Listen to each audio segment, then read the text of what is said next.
Welcome back to another episode of the Freedom Kickstarter podcast. So I've got a bit of a different guest today because he's not a copywriter. He's someone who's actually had real businesses, not just playing at it on a laptop. So I'll let the man introduce himself, but today we've got Pete Pastides. So hey Pete, how are you doing? Very good, thanks Mike. Good to be here. Thanks for inviting me. I appreciate it. No worries at all. So tell people a bit about yourself. I know you've got a very long history in terms of very varied history.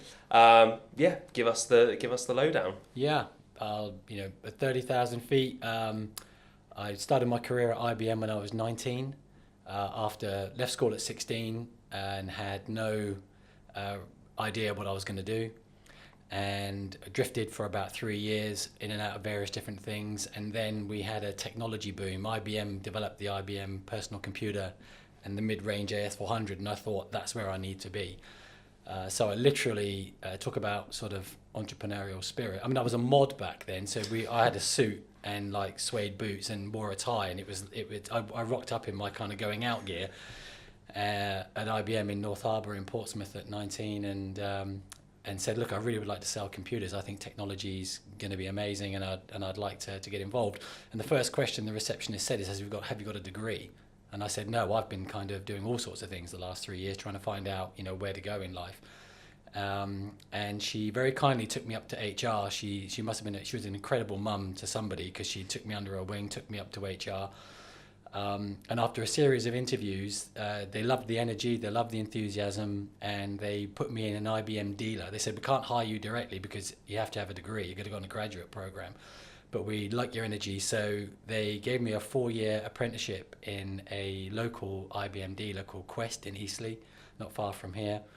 And that was the beginning of a 10-year career with IBM, floating across various different businesses, ending up as a very senior sales leader in one of their software divisions before I set my own business up at 29, which I ran for 17 years, cash flow positive, no debt, and sold in 2014 and retired. So that was kind of a short form, but then you can't keep an entrepreneur down, because 2014, on Valentine's Day in 2014, I was 46, so a decade ago. And all I wanted to do then, I was a 17-stone businessman, and all I wanted to do then was get fit. And that's where I met you, Mike, because you were in that space at the time. Kind of thought that's what I'll do. And have had several businesses since then and advisory. So that's kind of my background. Amazing. So the 30,000 foot view very much. I should probably explain to people who are watching that, we actually met when I was your personal trainer. So that's back right. In that time when I believe you were going for, was it over 50s hockey for England was the goal at the time? And certainly all your sporting stuff, something I want to touch as well, because I think we've got that in common in terms of the sense of adventure and punishing the body into doing different things. But okay, so IBM stage then. Kind of, did you have a plan when you went in there as to what you foresaw in the future? Was there like the entrepreneurial goal then? Like what was the mindset around that? Yeah, the mindset was really just a thirst for two things. One was money. I was addicted to financial freedom, absolutely addicted, and it was a massive motivator at a very young age. And I guess that's because I went to a state boarding school. Now there's not a Borstal, for various reasons, I had to go to boarding school, and at 11, I rocked up at this place, and I had to stay there for 6 years. There was no getting out, and it was like Colditz. I mean, it was a prison for guys that had done nothing wrong. But that's where my real competitive spirit and drive came, because to get out of this hellhole, I used to run. And that was really my outlet. And we'll talk some more about the importance of what I believe in exercise in order to channel the stress and pressure of running your own business. But I had to stay there, so I was controlled in the aspect that I had to stay in this environment because of my family situation. And when I got out of there at 16, there was no way anyone was going to tell me what to do. Which created some problems through life. I'm a bit more mature now, but there was no way anyone was going to tell me what to do. I was going to ensure that I could call the shots, and my solution to that problem was financial freedom. So I was utterly driven. So the inspiration around IBM was that it's an incredible company, gave me the best training in the world, and I had a thirst for knowledge, for learning, which is always a great character trait to have. So I was just all ears, just an absolute sponge for information and knowledge. And then I knew that my ticket to financial freedom was selling. So I wasn't going to go into a development role or a technical role or a back office role. It was front end. If I cut a deal, I'm going to get not just paid my basic salary, but I'm going to get upside in terms of commission. And by the time I was, just before I did it for a year, I managed to save, talking back 30 odd years ago, I managed to save $9,000 in the first year of commission. And I was living at home paying my mum £5 a week. He was doing my washing, cleaning, ironing, everything. And my dad, my name is Pete Pastides, and my dad was Paz Pastides, so we were all P Pastides. It's Paul, Pam, we're all P's. And we both banked with NatWest, and one day a NatWest bank statement came through, and it had to Mr. P Pastides. And my dad thought it was his bank statement, and he opened it, and he saw my current account, and he saw my savings account. And I'm literally just coming up to 20 years old. And he went, dude, it's time to move out. Yeah, you've got plenty of cash here. And gave me some great advice, and I've managed to, buy my first property at 20. So that was really the driving force. And then, a top tip to people, is always be curious, have an absolute thirst for knowledge. And I could not get enough. And I moved from one department to another department to another department across hardware, software, and networking at the time. And it was an utter explosion. It was amazing. Companies were, locally here, there was a company called Alders, a department store, if you remember it. They needed the whole of their offices networked. So you need PCs on desk connected to central servers. And I was at the heart of that revolution. And then I realized that the real money was going to be in software. So over that 10-year period, I moved from hardware, which started to become commodity about 3-4 years into software. And then the software has been my whole career since. Even now, today, with the businesses that I'm involved in, it is all about software. So that was really the early day drivers. I like it. That's the one thing I think I've noticed just from the outside with you, is that you seem very good at seeing what's coming next, which is something that I think a lot of people are much more reactionary, and you seem very proactive about what's coming, like when you've talked to me about the AI stuff and all that kind of thing.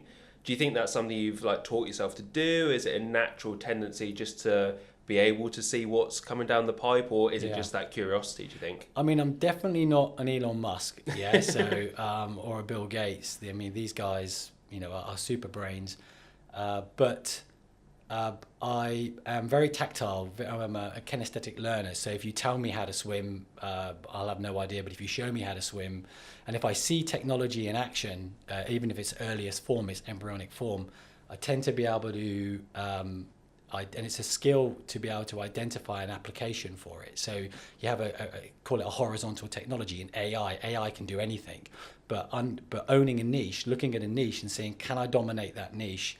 Can I take this technology, calibrate it, make it hugely personal, and then connect it to some brands to get traction, and failing fast is a kind of skill that I've acquired. And it came in the early days. IBM taught us to qualify very quickly.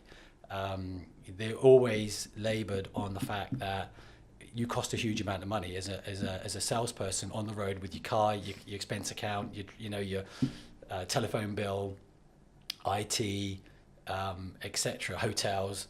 You need to be sure that if you're working on something, it's real. And they taught us that at 19, being trained by what I believe are some of the best trainers in the world on how to qualify an opportunity, taught me to understand if there's a market need, if there's a market fit, can the technology work, rapidly build it, do it as little money as possible, so that if it does fail, you don't lose the house, you don't lose your shirt, you don't lose your family, you don't lose your savings. And so that's one dimension of being able to spot a kind of an opportunity, or where the market and the technology fit. But the other thing is just building something super brilliant, something that always with the user in mind. So sometimes I've seen organizations spend huge amounts of money building something without involving users. So they got a great idea, they go on, they max their credit cards out, take their savings, remortgage their house, build something that someone's never seen the light of day.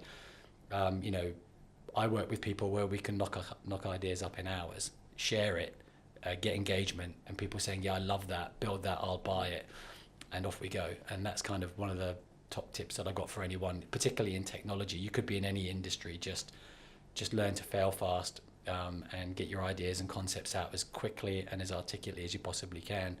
Well, I see that in digital space as well, in terms of the number of people I speak to who say, I've built out this amazing course. You go, okay, what research did you do? Who wants that? What problems it's solving? Oh, I built it, but it's really good and it's got all my knowledge from the last 5 years.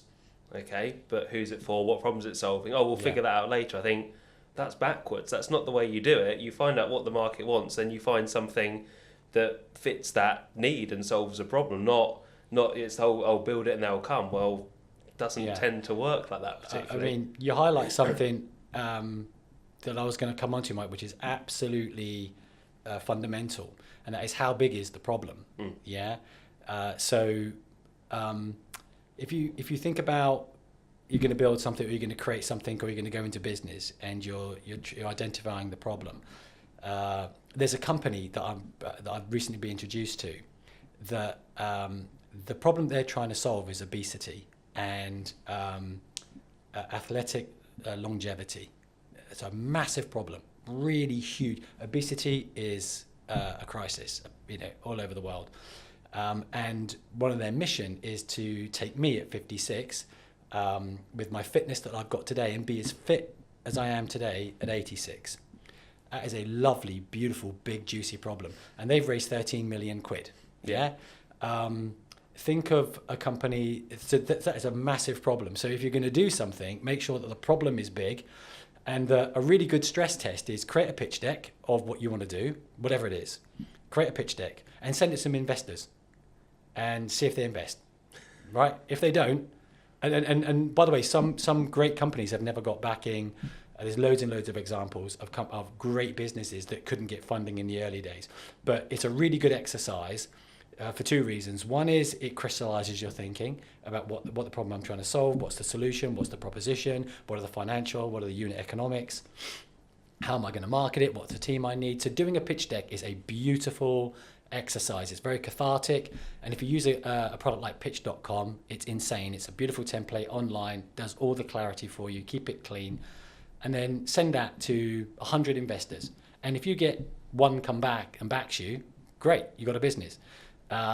If you get complete zeros, which is highly likely the case, then you might just get some amazing feedback. But you're trying to look for really. So, for instance, the current company that I founded with Alistair Brownlee and Johnny Brownlee, the Olympic gold medalists, is an AI in sport, and we've created a thing called PerformOS. It's an operating system that sits on top of large language models. First problem we solve is that business people can't create AI applications and instances. With PerformOS they can. So we've got CEOs of brands building their own AI, and that they can test it and verify it and then feel confident they can launch it. Dynamite. The second thing is it's narrowly focused on the e-commerce sports space. What's it trying to do? Conversational e-commerce. You can have an AI-based conversation with the brand to make intelligent product selections about what you want. How many of us have got chatbot fatigue, go to a website, use filters, and think of the abandoned cart issue, or the sales conversion? These are dire. So our mission is quite simple. We're going to transform sales conversion online and reduce abandoned cart through an AI that talks to you about what you want and then recommends products that you can buy. Click, buy, go. Easy, done. And we've raised significant amounts of investment, and we've got traction, we've got great brands using the technology, all in the space of 12 months. I mean, I love it. The way you present it like that, it sounds so simple and straightforward. And it's not. But I know you're sort of giving the very high level view.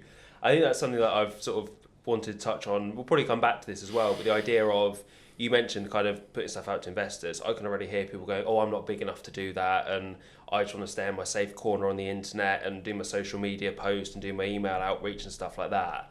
Is there any sort of advice you've got if people are struggling and thinking, oh, I need to start very small, there's no way anyone will invest in this? Like, you've obviously just, I get the impression you're someone who just goes out there and thinks, I want to do this, therefore I'm going to do it. is there anything more to it than that, or is it just getting out of your own way? No. Please don't just, as I say, load your credit card up and quit your job.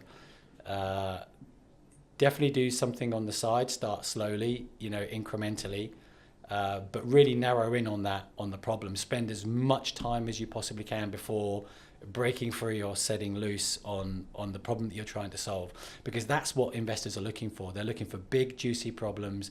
They're looking for recurring revenues. They're looking for it's a little bit crass when you say where's the exit, because often you don't know where the exit is, but it will come to you if that's the destination. It might not be. My own business that I ran from when I set the company up for over 17 years, 1997, sold it in 2014. Over that 17-year period, I never borrowed one penny. It was profitable from day one, cash flow positive, and the intention was never to sell it. In fact, we had a very small set of global brands, and we delivered really beautiful service. And one of the big brands won an award with our technology, and that's how the world got to know about it. We didn't even have a website. That's how the world got to know us, because we were like the intel inside their sales and marketing operations globally. And then a company from San Francisco came out and just bought us. Within 6 months, it was gone. So there was no real, and that was. And there's two models here.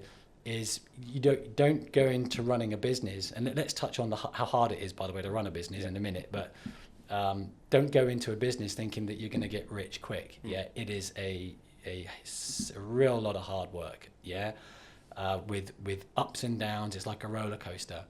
And I also want to touch on the impact that has on your family and your friends. Yeah, because if we come back to what I said earlier, I was utterly driven at 19 to be financially secure, which I'd managed to achieve with 3 sons and a wife. By 40, I'd paid my mortgage off by 40, and banked my son's school fees by that point in time, because I'd chosen to send him to private school. Not necessarily that's a great idea, but it did them good.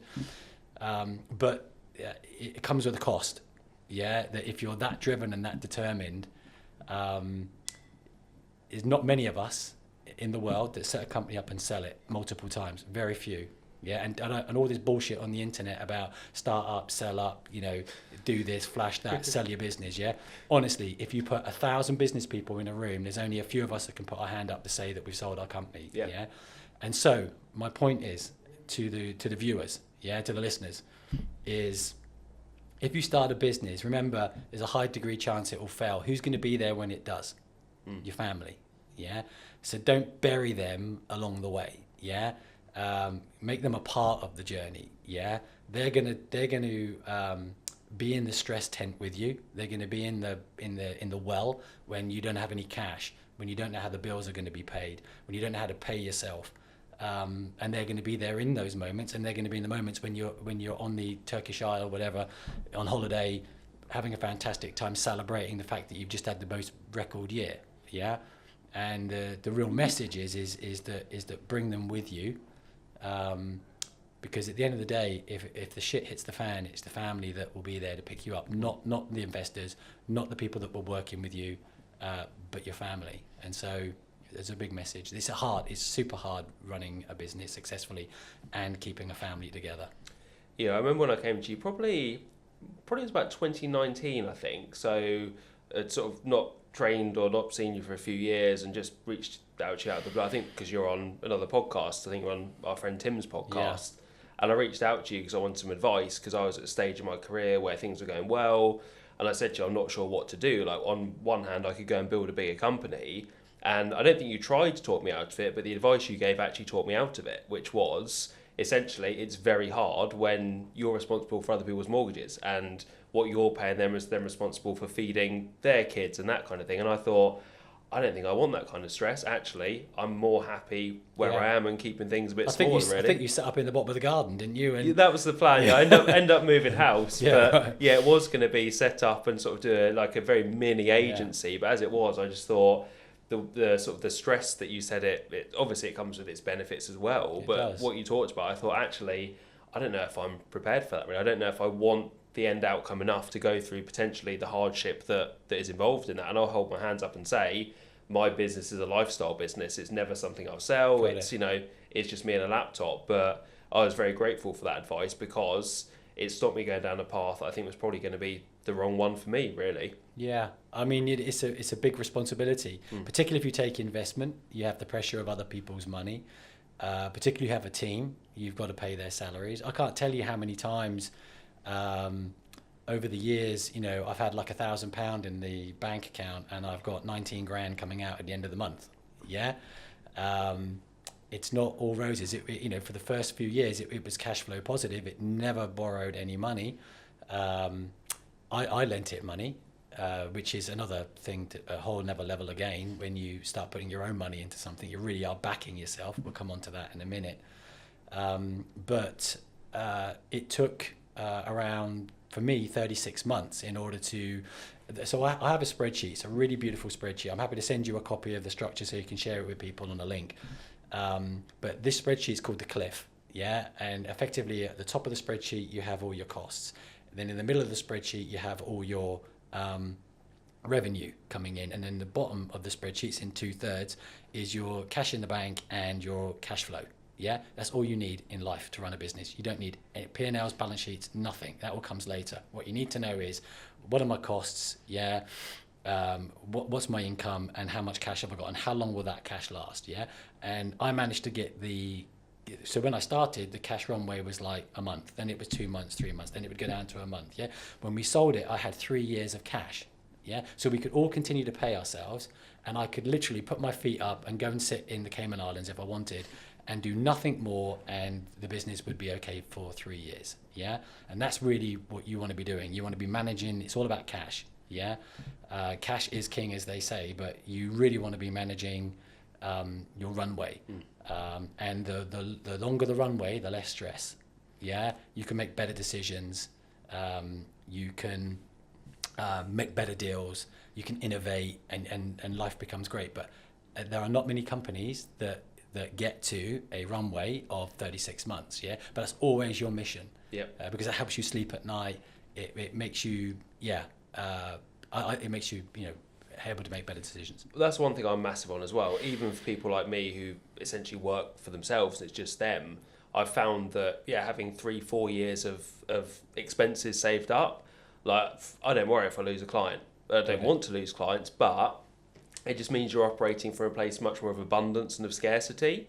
So my advice to people is often, if you're, say, a copywriter, that a lot of people listening to this will be, actually, if you go from, let's say, you're earning 5k a month up to 7k, don't increase your expenses with that. Keep living that 5k a month lifestyle. Save it. If you then do that consistently for 6 to 12 months, increase your outgoings a bit if you want to, but don't do it in line with what you're earning, because, again, what are we looking for? We're looking for financial freedom and low stress. That doesn't tend to come from spending more money. It's from having more that you can fall back on should shit hit the fan, so to speak. Exactly. And you've got options. So, cash is a fundamental focus in any business.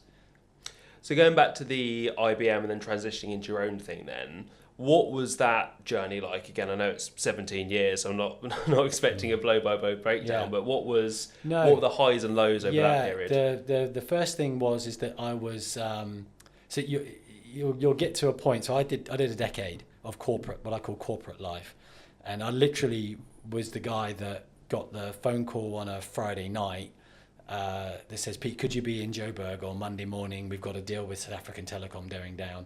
And, I really loved, a bit like my son Owen, we were talking just before we started.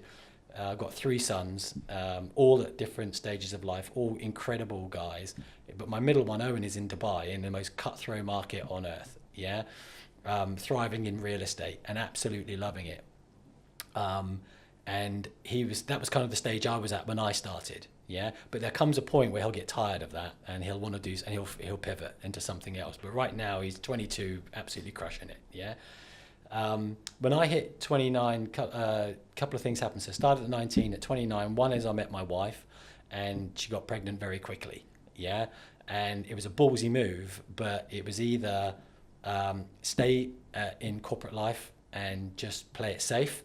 And that's what my youngest son will, is kind of doing. He's just waiting to join Deloitte on a graduate program. He's just left university, and he's saying, Dad, I'm going to do what you did. I'm going to do 10 years in a corporate. I'm going to learn as much as I possibly can, and then if I want, around 30, I'll make the decision whether to set my own company up or go and be a lifer. Mm-hmm. Yeah, literally stay in corporate, get the pension, log off like his granddad did. He's an amazing man, and my dad both did the same. My dad, whole career Royal Navy.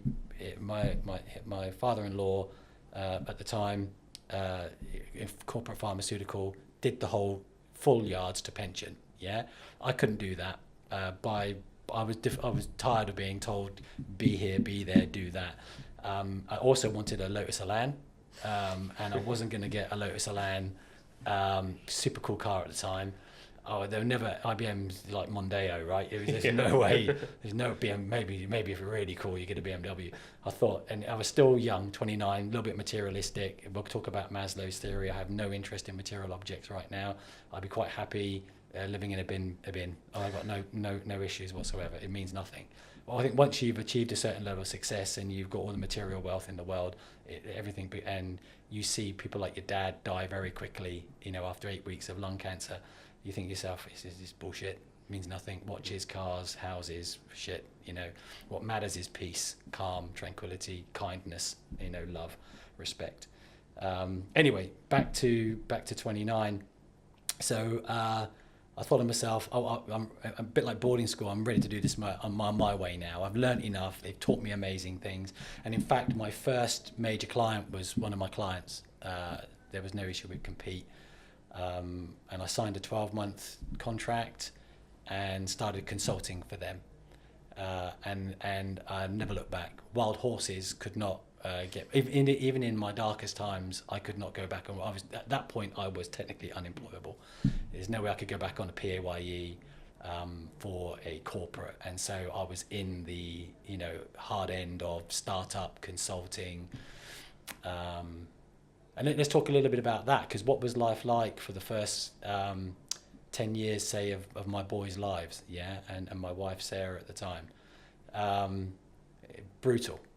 Absolutely brutal, because now I was completely driven on, it was no longer me, so Elliot came along, and now I was thinking, shit, I've got to make sure he's okay and Sarah's okay and that we've got food on the table, because she's now a full-time mum, and so the pressure was like a little nuclear bomb going off, thinking, oh God, okay. Right, I've got to make sure I've got the mortgage covered. We've got to buy a house. I was living in Port Solent renting. I'd rented out my other properties, and sold them and had capital. But when we came together, it was time to buy a family home. So capital went into that. Mm-hmm. And then another thing as well, always have 3 to 4 months money. If there's people new to this game, there might be people listening that are old in the game like me, but always make sure I had a buffer. So anything went wrong.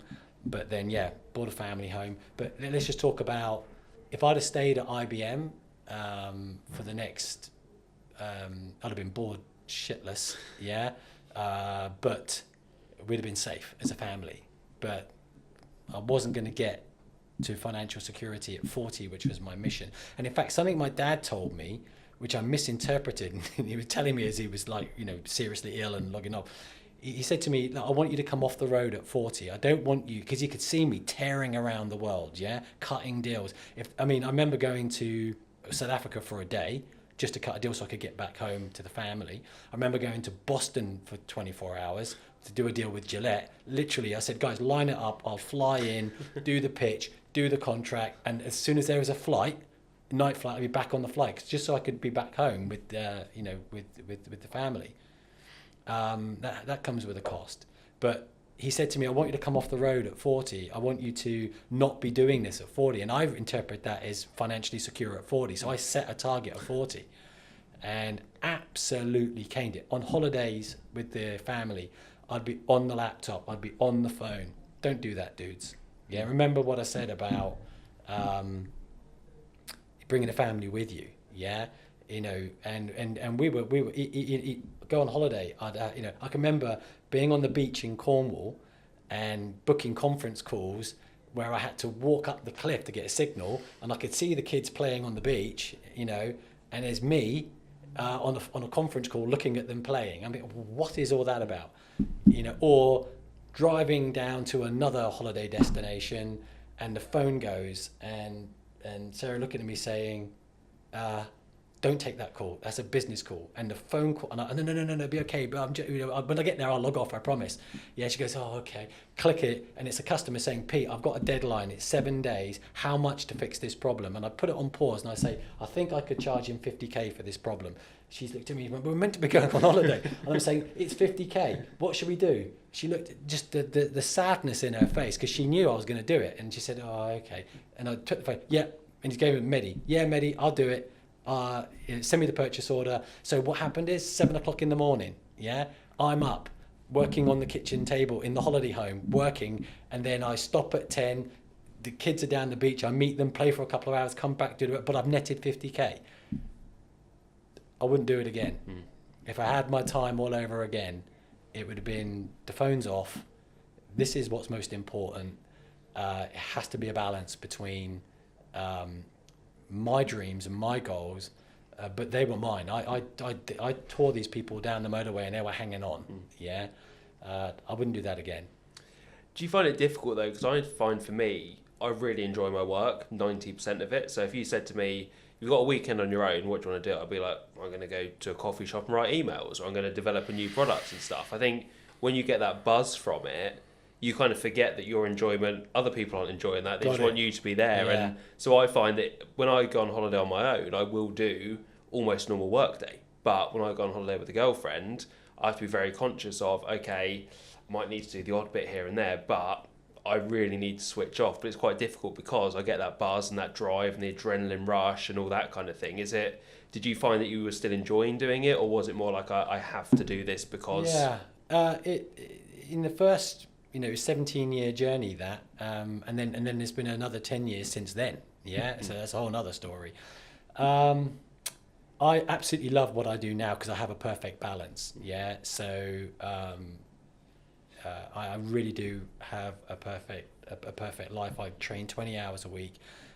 You mentioned, I'm a GBR, Great Britain age group triathlete, and so now I have a balance. But that 20 hours that I had in my previous existence was taken up with family and jobs and chores and work, yeah. So and a target and a mission and customers and stuff. So I loved it. Don't get me wrong. I absolutely loved the creative process.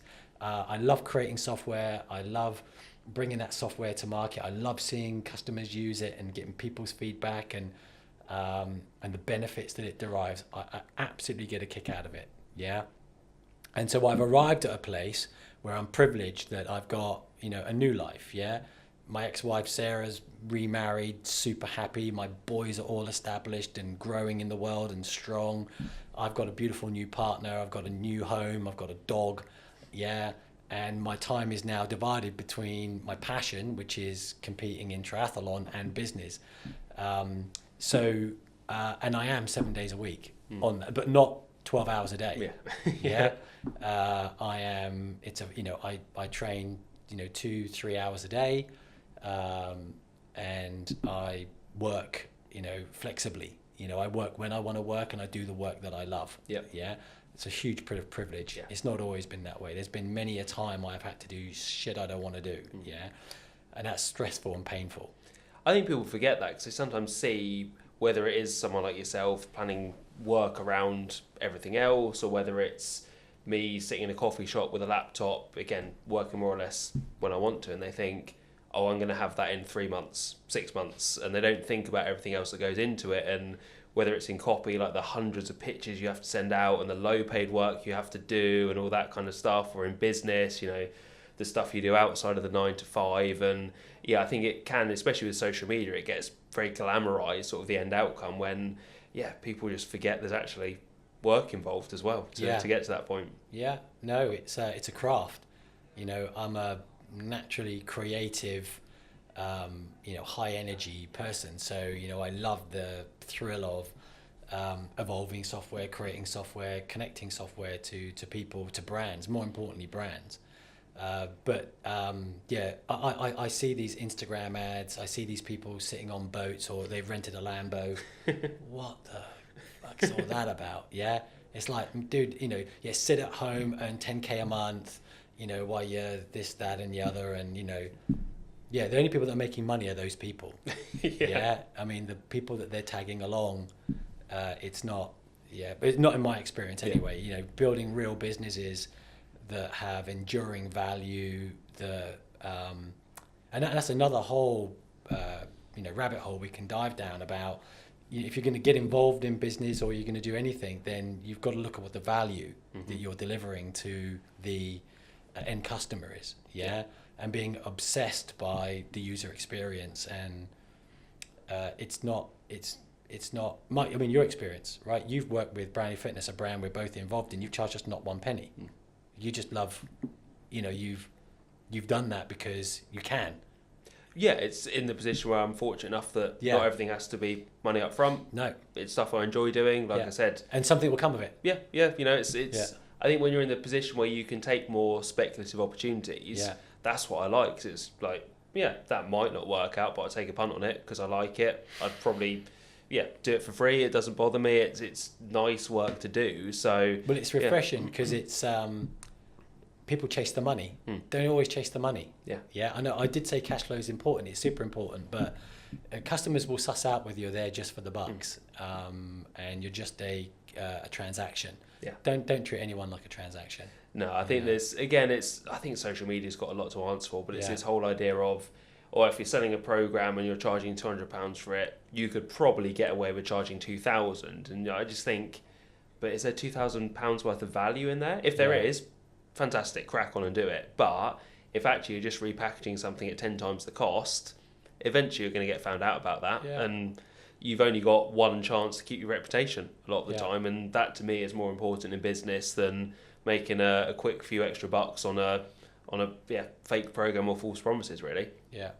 So fast forward a bit then from starting the business. So it was 2014 you said you sold? So what was kind of that period like, and then what was I guess it was quite weird afterwards of suddenly going from super hectic and running a business to nothing? A massive change. I mean, the biggest change, because once again, I'm going to bring it back to being aligned with, if you're solo, if you're single in the world and you're just doing this and you've got a rich set of friends, family, whatever, it doesn't really matter. But that's a really interesting time because sold the business, and literally I'd gone from full high octane, like being in the cockpit of a Formula One car, to Sarah staring at me with the Hoover, saying, "Great, this is fantastic. Now you can Hoover and you can shop and you can hang out with me."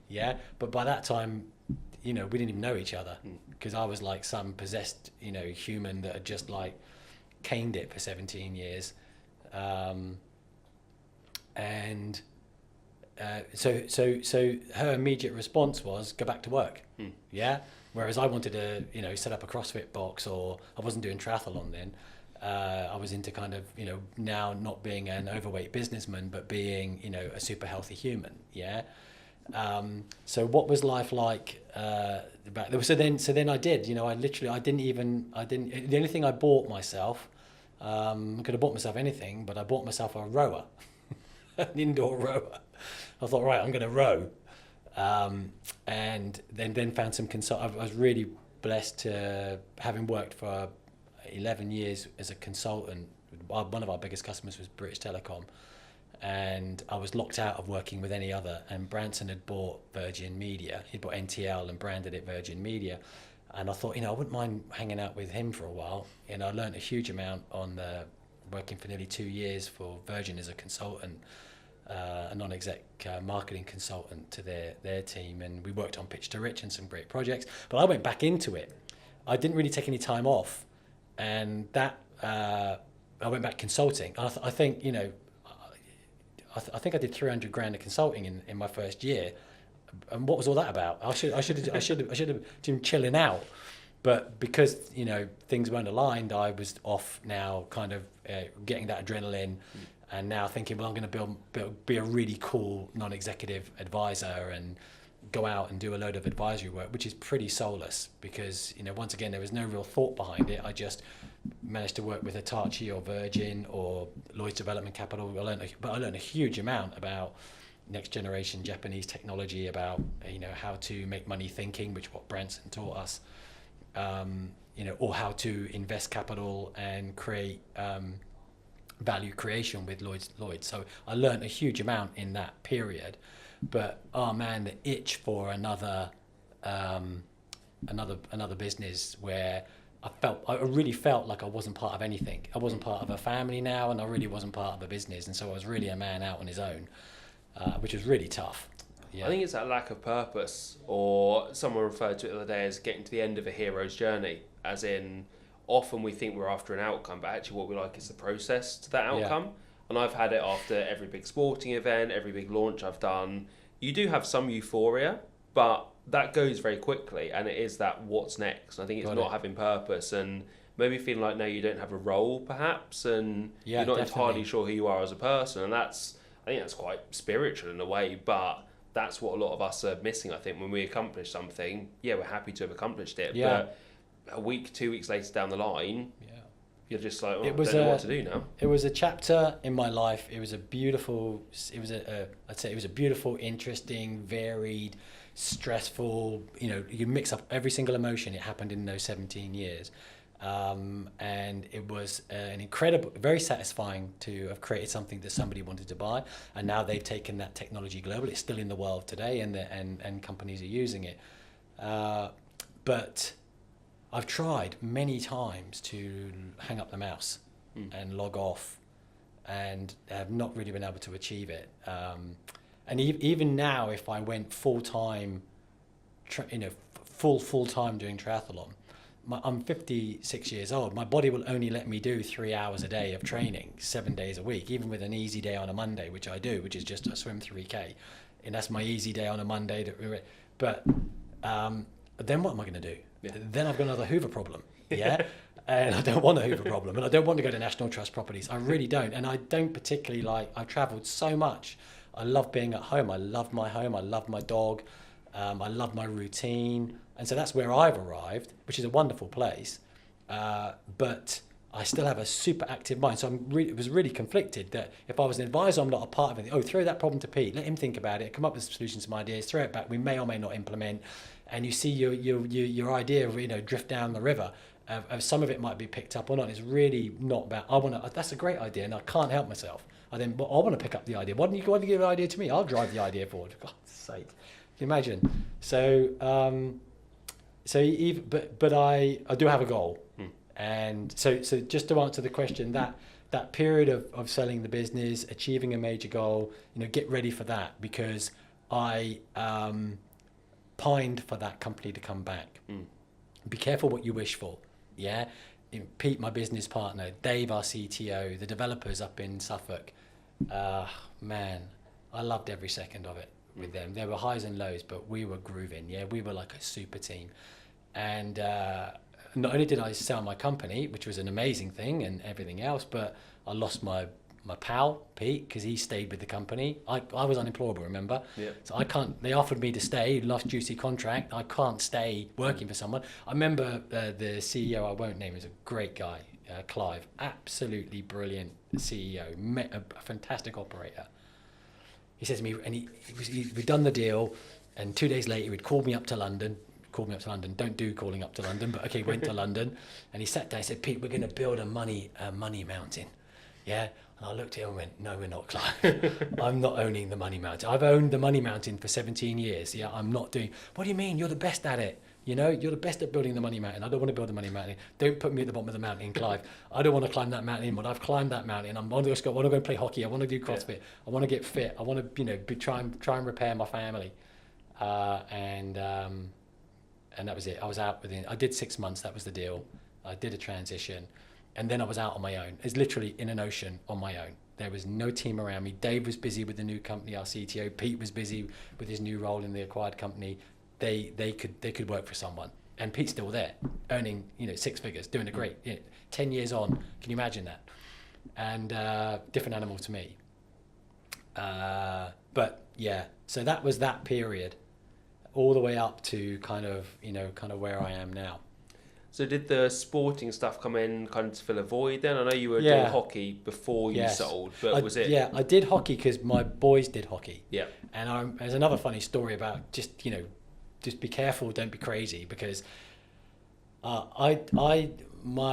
three of my boys are good sportsmen, and they were all good at hockey, and particularly my middle one, Owen, went on to play for UK Lions under 16. So he was a real, he was like the Ronaldo of hockey in his age group. And what I did when they were young, when he was 6, I turned up to the hockey pitch and I would sit freezing cold by this pitch, watching them go up and down the pitch. And I thought, I can't do this. I need to be here. I'm their dad, and supporting them and taking them to the hockey and bringing them home safely and making sure they don't get injured while they're there because it's a hockey ball. But I got to do something. So the next week I rocked up in a tracksuit, and I said to the coach, can I just please stand behind the goal and just sweep the balls back to you? I need to do something.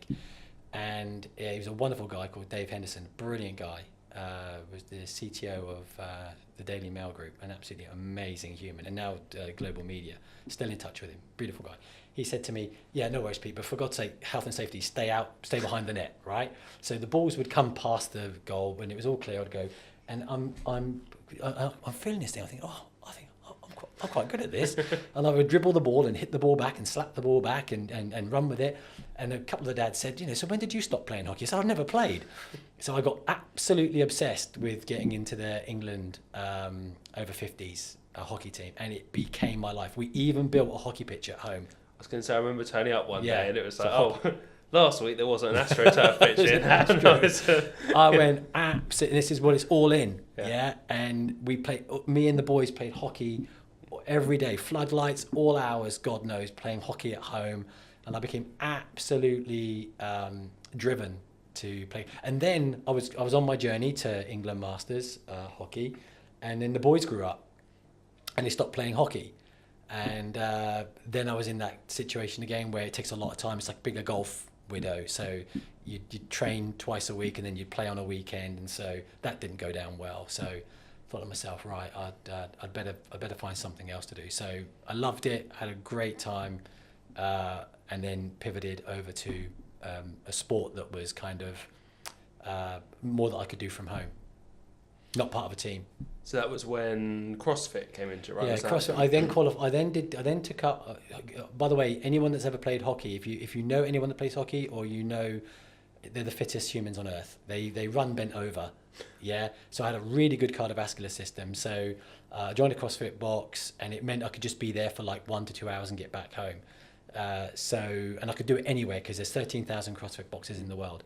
So around 2017, I ventured into a CrossFit box, and was very good at the endurance side of it. I could do the Olympic lifting, I could do the rope climbs, I could do all the stuff that you needed to do to quite a good standard quite quickly because I had a good cardiovascular system. All I needed to do was get strong.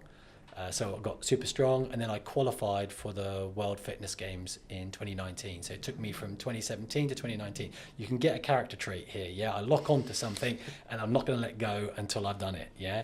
And I wanted to represent Great Britain. That's a whole nother story about boarding school where, and there is a message here for the listener, the watcher, that what's burning inside you. So this is all connected to sport now. So I went to boarding school and I ran to escape. Yeah, literally. I mean, any chance I could run, I ran. It got me out of this hellhole, and I could run around the forest. I ran and ran around. I don't know what my mileage was. There wasn't smartwatches back then, but I just ran like a lunatic. Yeah. And lo and behold, so that was kind of 11. At 12, I rocked up to the school sports day, and I broke the school record at 800 meters. And so then he had no idea who this guy was, right? He just came out of nowhere, and I did an amazing 800 meter time. And literally, I've got like no kit. I've had no training, nothing. It's not very sophisticated. I just like ran like Forrest Gump, yeah, to escape this hellhole. And basically, the sports teacher said, "I'm going to put you in for the nationals." Yeah, so once again, no training, no kit. I rock up at the nationals at 13, yeah, in the under 14 category, and I think it was at Weymouth, it was the first one, and I borrowed a mate's pair of spikes, and I had a plastic bag full of my lunch, no nutrition, and no formal training. It just Pete rocks up, and then the guy announces as I'm literally, I've got my plastic bag, I've got a pair of ripped shorts, I've got these spikes that don't fit me, and there's about 12 lads just walking out to the line, and the announcer says, "And welcome everybody to this GB qualifier." Yeah, the first 3 go through to represent Junior Great Britain, and I'm thinking, I'd love to do that. I'd love to represent Great Britain. I mean, what an honour. You know, that'll give me some meaning. That'll give me some status. It will give me something, yeah? Anyway, cut a long story short, I came 4th. I just didn't have the beans. The guys that won it, like, were in Lycra. They'd been warming up for this for months. It'd been their big event. Broke me. Absolutely broke me. But it's a fire that never went out. I stopped running. I started smoking. It broke me. But it took me about 4 years to realise that I was going to reignite that fire. There was going to be a moment where I was going to represent my country, come hell or high water. And then what happened is I got into my career. I became a corporate athlete. So the same determination, the same focus, the same relentless pursuit went into making money. And I wish, I'm now working with Alistair and Johnny Brownlee, right? The greatest Olympic triathletes, and they are absolute machines, right? But they're in their early 30s. They are amazing men, unbelievable athletes, and they're doing in their sport what I did in business. So I was a corporate athlete, but I always said to myself, when I sell this company, I'm going to find a sport. I don't care if it's freaking water polo, gymnastics, I don't care. I'm going to find a sport that I can represent my country in, yeah? And that's the first sport that came was CrossFit. And what happened there is I qualified for the World Fitness Games in Brisbane and tore my supraspinatus in the qualifier. I qualified, and then in the qualifier in Bath, ripped my supraspinatus. And the coach said, you've only got 3.5 months to try and heal because the games are in 3 months' time. I don't think you're going to have enough time. I couldn't even put my hand above and you got a snatch and all sorts of things. He said, look, dude, I'm going to tell you, when there's a row and a run and a swim, anything like that, you win. Yeah, no one can touch you. Just go and be a triathlete. Forget this crazy sport.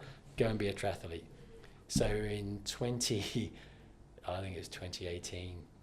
2019, I did my first swim bike run, and it was the most magical experience of my entire, other than my son's being born. And then my stray dog Billy arriving into my life and my beautiful partner Lizzie, other than all those wonderful things, that was the most magical thing that ever happened to me. And so, then same determination, same drive. So it's the underlying message. I then qualified for Great Britain in my first season, turned up at Munich in the Europeans. I've been to multiple world championships, and now my mission is to be world champion in my age group, 60 to 65, at the long course. So triathlon. So the thing here is that I have absolute focus. I'm consistent in whatever I do. That's another message. So that whole rambling about sport, there is a message, is if you're consistent at whatever you do and you're focused on quality, not quantity, and just believe in yourself and commit. Just like you, Mike. I mean, you just run how many miles? 230. I mean, dude, yeah. my run's a half marathon. Yeah, at the end of a 90k bike and a 2k swim, it's unbelievable. But to be able to do that, you've got to have something special. Yeah. I think it's, as you said, having the why, isn't it? Yeah. It's like so many people want the outcome, but they don't have a reason to work hard to get the outcome because it sounds very, very obvious, but you can't have the outcome without putting the work in. And it's the work that's the difficult thing, isn't it? You can't go and run 230 miles or compete high level in triathlon without doing that 5 a.m. Monday session that you really don't want to do. Got it. And you have to have something driving you to do that. And if you don't want to do that in sport, that's fine. But if you want the outcome, there's got to be something there that's pushing you to do it. And that's the same with business. Is there a fire burning? Yeah, I had two fires burning. I had a fire burning to be financially independent, and I was going to do that at all costs, and it was cost. Yeah. And I'm going to represent my country, and I'm going to exit this earth having achieved those two things, right? Good. I can go now to whatever's next, having done those two things. And so now I'm trying to live a very peaceful, calm, happy, no conflict, can't do conflict. But there's a book that I'd like to recommend to your watchers or listeners, and it's by Ryan Holiday, and it's called The Ego is the Enemy. Yep, I've read that one. Very good. So what I'd also like to say is that temper your ego and all this. This conversation might sound like I'm some sort of big shot driven animal that, you know, bites what he chews and eats and kills and gets what he wants, and there was a time when I was fierce, but those that know me now, I'm the furthest thing from fierce. I'm determined, and I'm driven, but not at any cost, and there was a time where, you know, if there was a deal on the table, I would literally kill the competition to win it, at all costs to win that business, you know, or if there was an argument to be had, I was going to win it, and it's like playing tennis, you say to me, you know, Pete, 2 and 2 is 6, no it's not, you know, 2 and 2 is 4, no it's 6, it's 4, and I'd fight it out until I got the winning shot, and man, that's a shit way to live your life,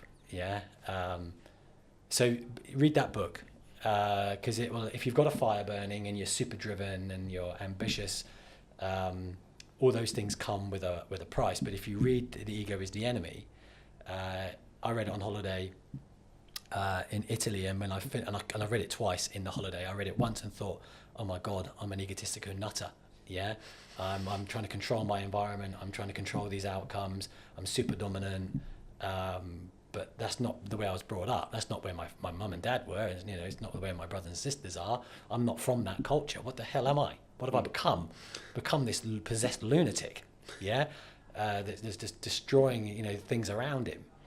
And so I wish I'd read that book earlier. But if you read that book, what I'm saying to people is temper that energy and that drive and that fire if you have it. You know, bring the people that matter most to you along on the journey. Sharing the ups and downs because you're going to need them, but also keep your ego in check, because no one likes a big head. No one likes. I never did a video of the swimming pool and the big house and the $100,000 car, but there are people that do that, and it makes me sick. It's like the most wealthiest people on earth drive a Fiesta but holiday in real nice places, and you never know about it. So it's better just to be low key and just, you know, try and be good and kind and respectful in the world. Well, I think it speaks to the fact that when we first met up to talk about the Brownlee stuff, you came at that and you just asked me, like, what should we do?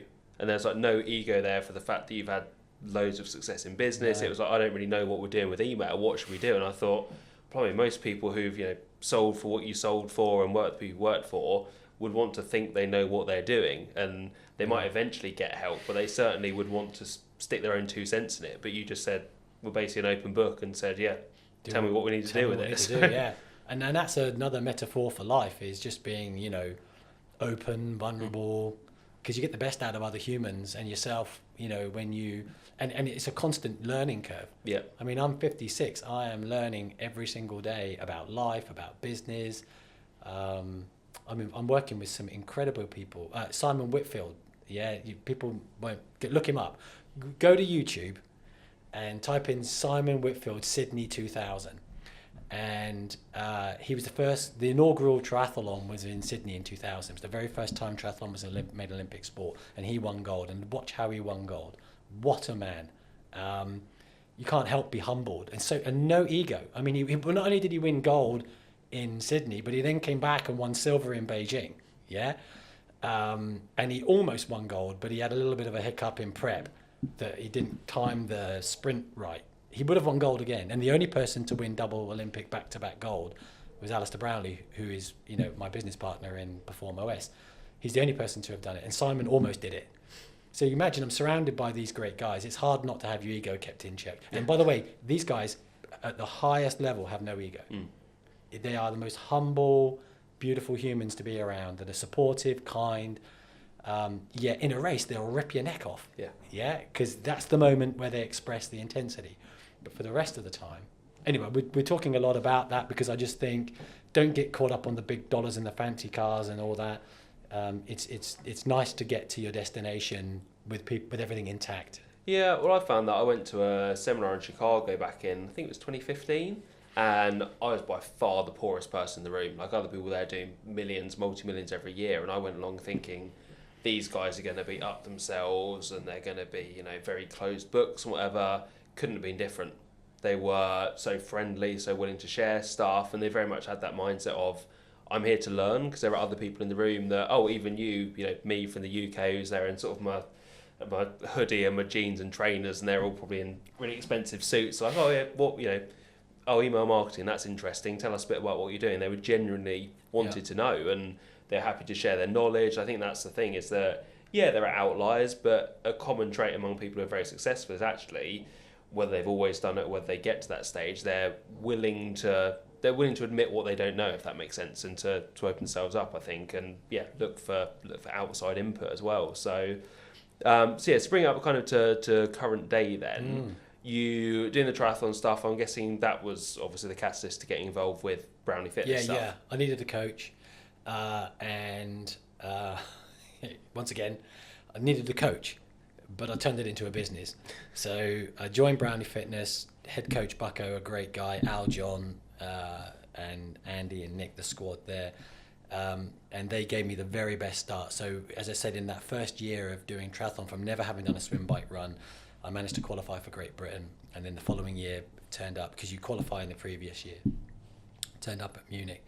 And then as we were going along, I said to the guys, look, there's, you know, because they were selling like PDFs and a few one-to-one coaching programs.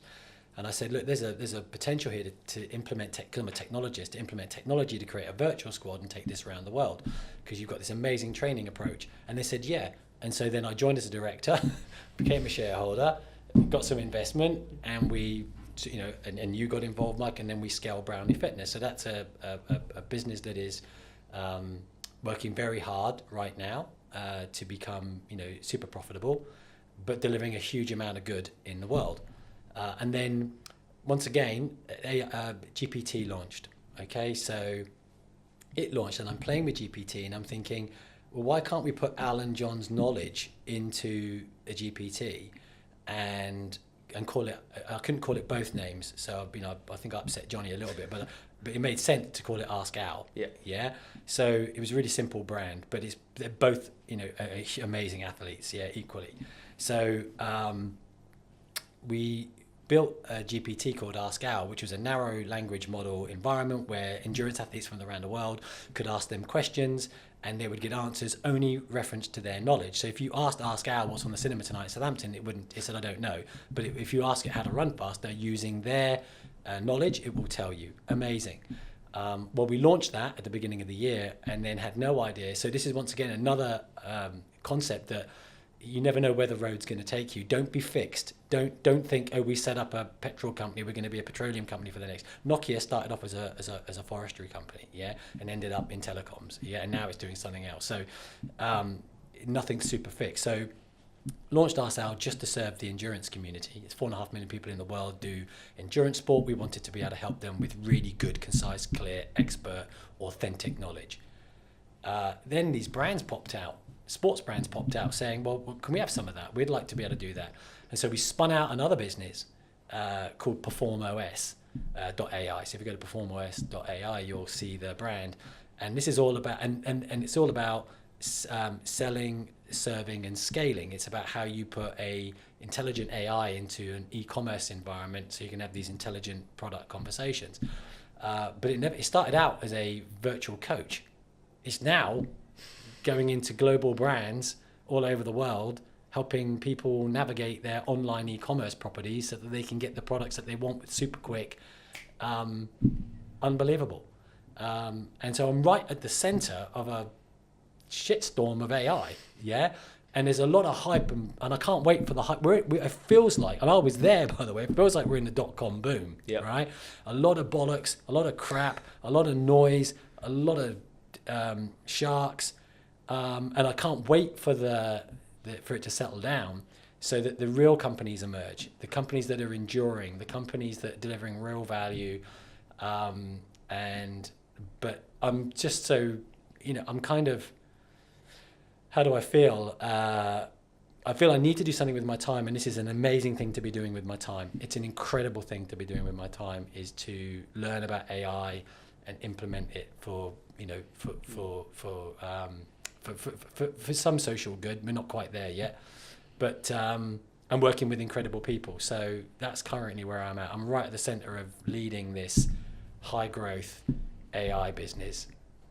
Yeah, amazing. One thing that I love, and I won't name the brand because I don't know where you're at with it, but I know last time we met, you told me you got meeting with a company who I'd say 99.9% of people watching this will know, and you told me that your approach was basically to, I think, go to their site, do a demo of how your tool would work for them, send it to someone higher up at the company. I think, did you say like half an hour later you had a meeting? I mean, that to me is like, you know, whatever you're doing, but especially for copywriters who are going to be the bigger audience watching this, that just shows that, look, you can reach people, just show them what your services, your product can do for them, and don't be afraid to reach out to them, because if you've got something that can genuinely help people, get it in front of them, and you're laughing. It's that old story of selling outcomes, quantifiable outcomes, so we've got researched quantifiable metrics. I think it's that we improve sales conversion through AI of around 3.5%. That's factual. So if you're a company turning over 100 million, and we can, with no effort, literally inject some code on the website, train some knowledge, inject some code, up pops Perform OS, and we quantifiably increase sales conversion by 3.5%. That's some serious numbers, And it's the same with abandoned cart, See, I'm very clear. It's we can reduce abandoned carts by 15%. That's the proposition. So if you buy my AI, I will 3.5% this and 15% that. Do you want to? And I've got a playground. You can log in, secure. It's nowhere near your online brand world. Play with it. See if it works. If it works, sign this contract. Please, guys, keep it simple. If you sell the outcome. But do you know how hard I had to work to those two metrics? It's round the clock thinking, and this is what Branson taught me.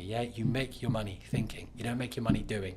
And so I was thinking about, and by the way, I didn't start there. I didn't start with I'm sat there thinking, well, It took 12 months of talking to customers, talking to partners, learning, because remember, it started as a virtual coach. So we would start with brands saying, we can put a persona, an AI persona on your website that you can ask it questions. Well, that's like an intelligent chatbot. That's boring.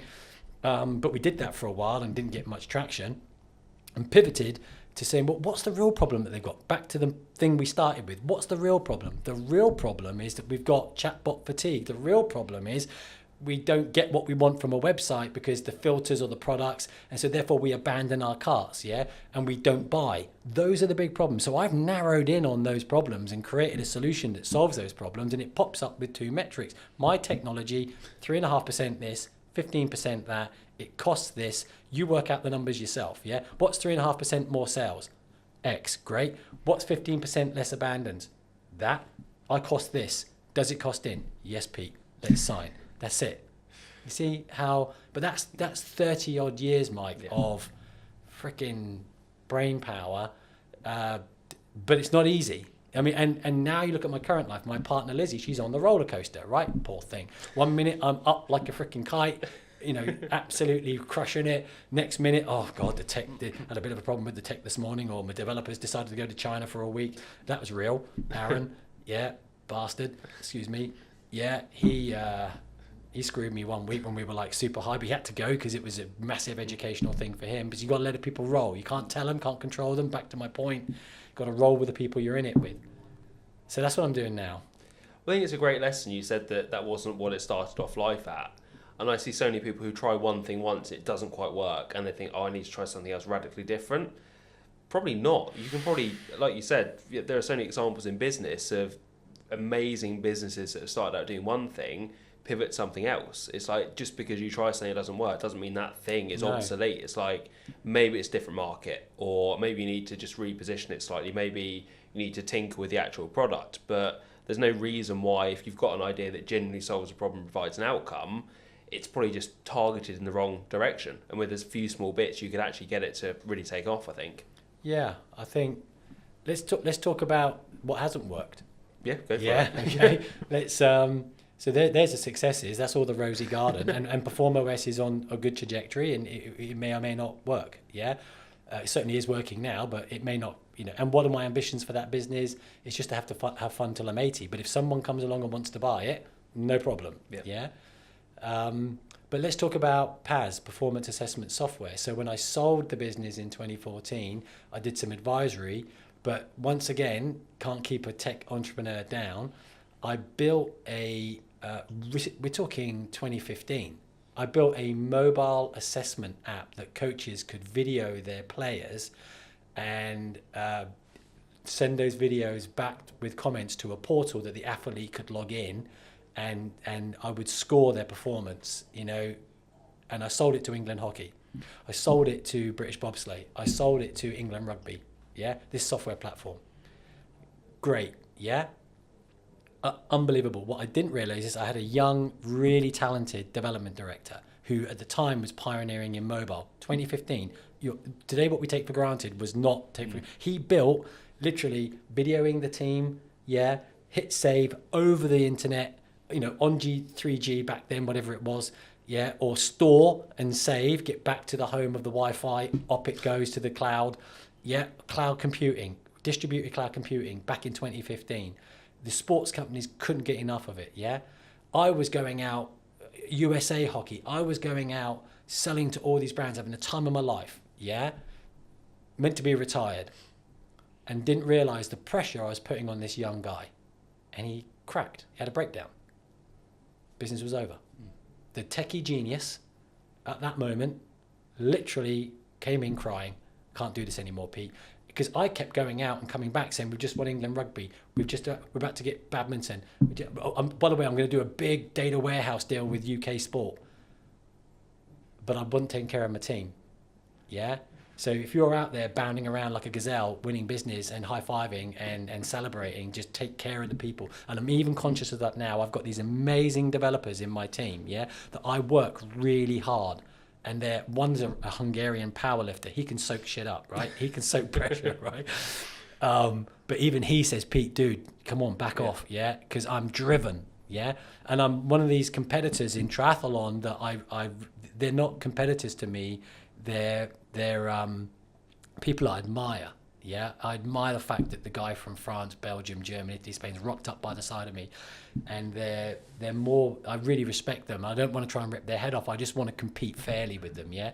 I want to win, but not at any cost. Yeah, that's the difference between the younger me and the me I am now.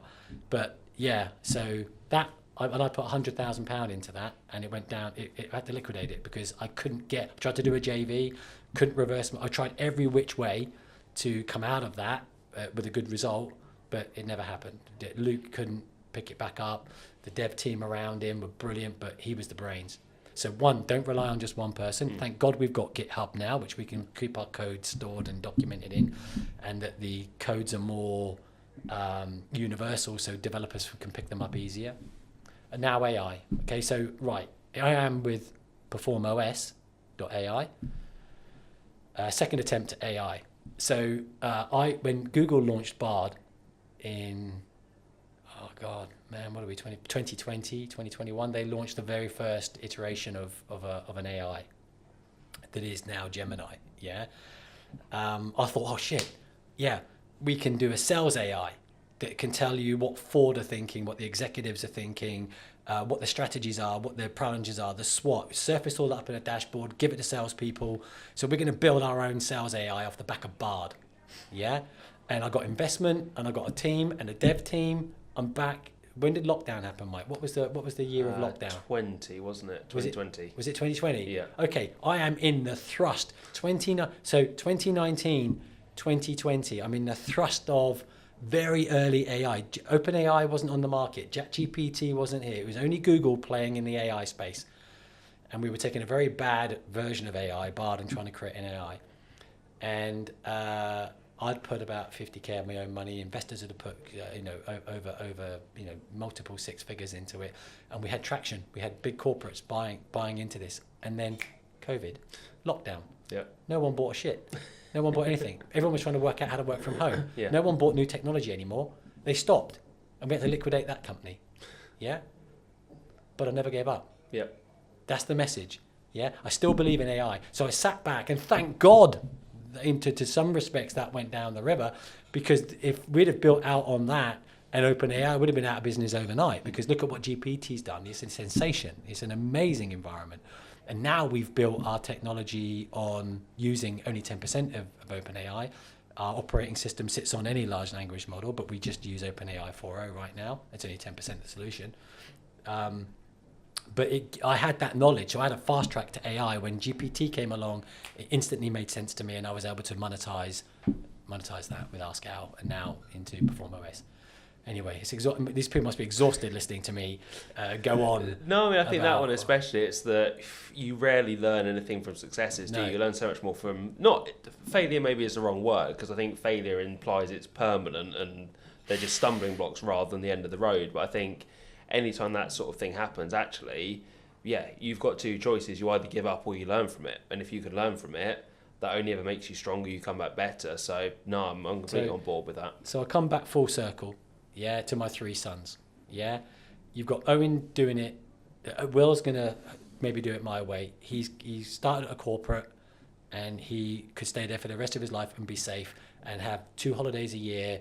The paycheck's in every month. He works his way up the ladder, hopefully to a senior partner. Is able to put his kids through whatever school he wants and go on nice holidays. And ultimately, when he's 60, 65, owns his house and retires with a good pension. Yeah. Total merit to that, and he will have my undying support. You've got Owen, like me, unemployable at 22. I was unemployable at 29. He was unemployable at 20. He's in Dubai trying to wheel and deal and carve his way through a ferocious market, but boy, what is he learning? He's learning how to survive in a ruthless market, yeah?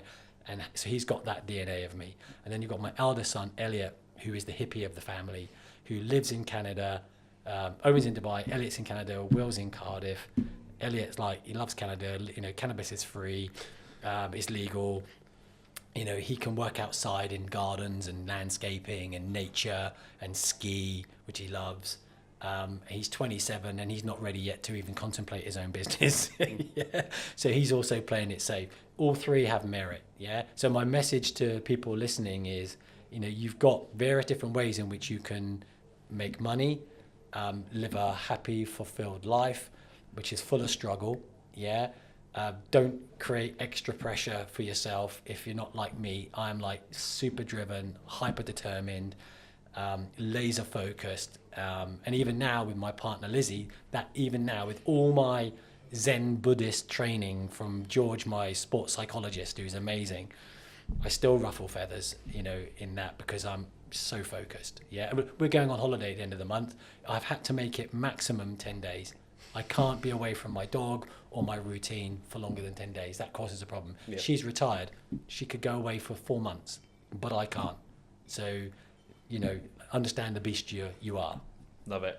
No, I think it's a great point to end on, unless you've got any other closing points you want to share. Goodness gracious, poor audience. No, nothing more. No, I think it's been fantastic. It's like I say, I've been talking to a lot of copywriters and people who spend their whole lives behind a laptop. So, yeah, to have yourself on with such a wealth of experience in the real world of business, so to speak, is amazing. So, yeah, appreciate your time, Pete. And anywhere people can follow you, I know you do a lot of your triathlon journey online. Is that the best place? On Instagram, Pete Pastides, if they're interested in triathlon.